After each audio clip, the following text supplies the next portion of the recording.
Señora Gómez Corona tiene la palabra. Muchas gracias, señora presidenta.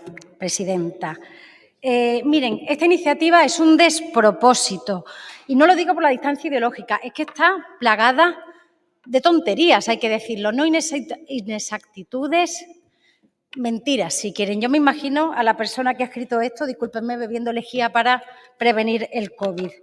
Solo un bebedor de lejía podría escribir estas cosas negando todas las evidencias científicas al respecto. Vamos a ver.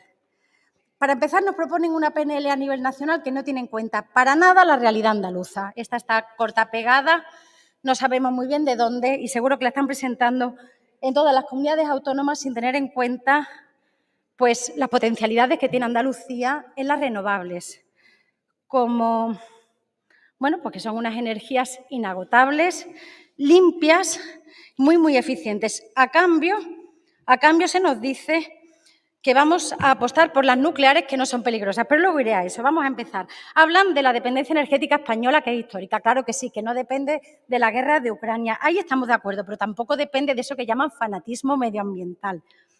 Increíble. Miren, depende de algo tan fácil como la diferencia que existe entre la producción y la demanda, que, por cierto, compartimos con todos los países de la Unión Europea.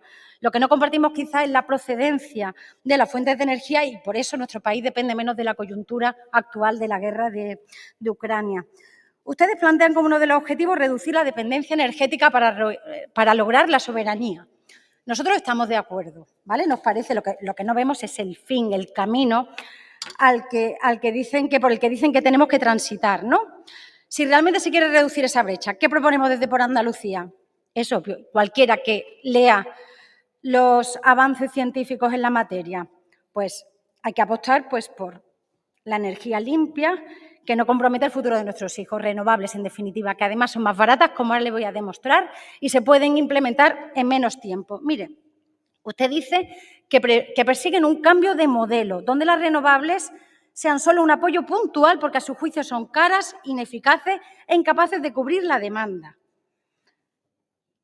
Mire, eso no es cierto. No es verdad que la energía renovable sea más cara que la nuclear, no es cierto. Y seguramente usted se habrá basado en un estudio que se está utilizando torticeramente, que únicamente habla del coste de las nucleares una vez que ya se ha amortizado lo que es toda la instalación que produce. Sabéis que la vida útil de las plantas nucleares no es muy alta y que los costes son altísimos. Y si quiere podemos hablar al detalle de lo que está costando. Por ejemplo, el reactor Flamanville 3 que se está construyendo en Francia. Si quiere hablamos y del tiempo que va a tardar, ya que ha traído a Macron aquí.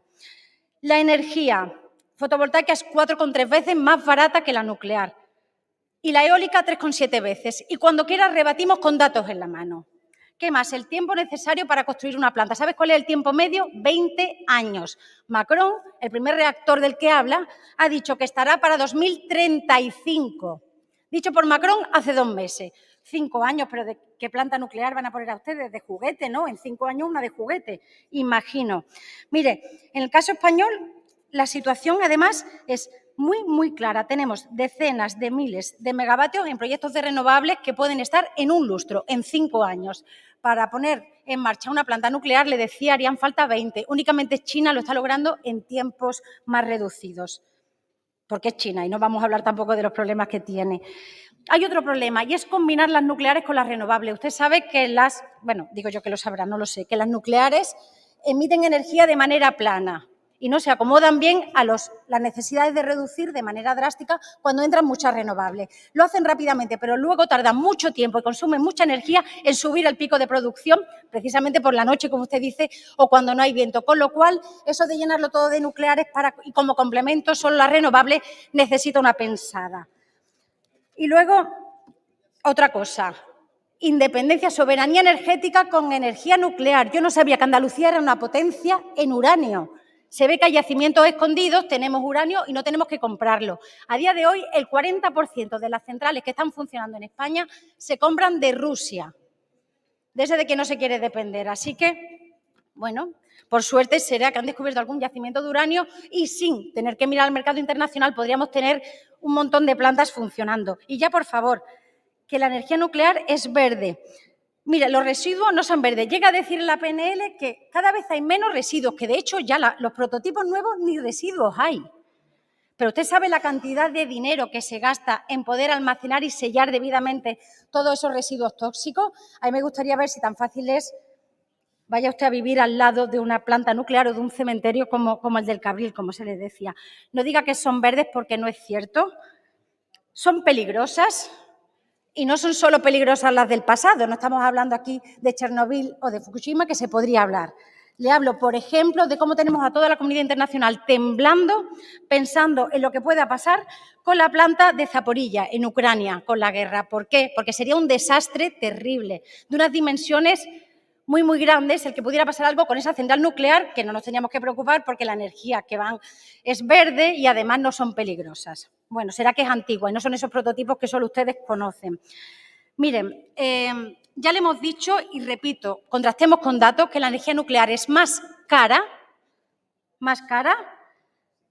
exige mucho más tiempo para poder implementarse, porque claro, empezar ahora a construir centrales nucleares para que empiecen a funcionar en 2035 o 2040, me gustaría saber cómo le va a abaratar la luz a ese hostelero cuya factura traía usted. Dígale que no se preocupe que en 2035 o 2036 tendremos nuevas. Es absurdo, es absurdo. Y luego me hace gracia porque ustedes ya aprovechan para hablar de todo un poco, ¿no? Se meten pues con las medidas de ahorro energético del Gobierno central y hablan de confinamiento energético. Miren, el ahorro energético es tan importante como la generación de energía. La energía se está viendo que no solo es muy cara, sino que es un bien preciado que tenemos que cuidar.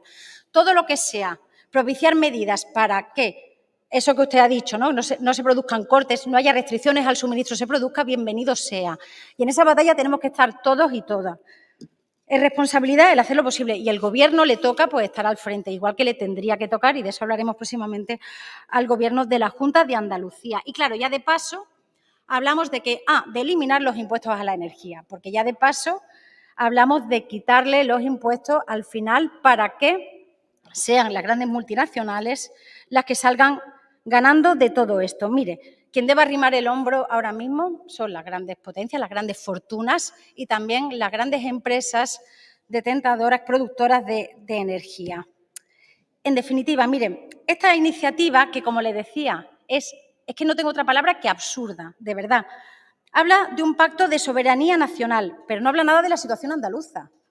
Andalucía es una potencia en renovables, en sol y viento. No aprovechar eso, no darte cuenta para adaptar una PNL que te han pasado de Madrid, ni en una coma, a la situación andaluza, me parece una falta de respeto a la ciudadanía andaluza. Eso para empezar.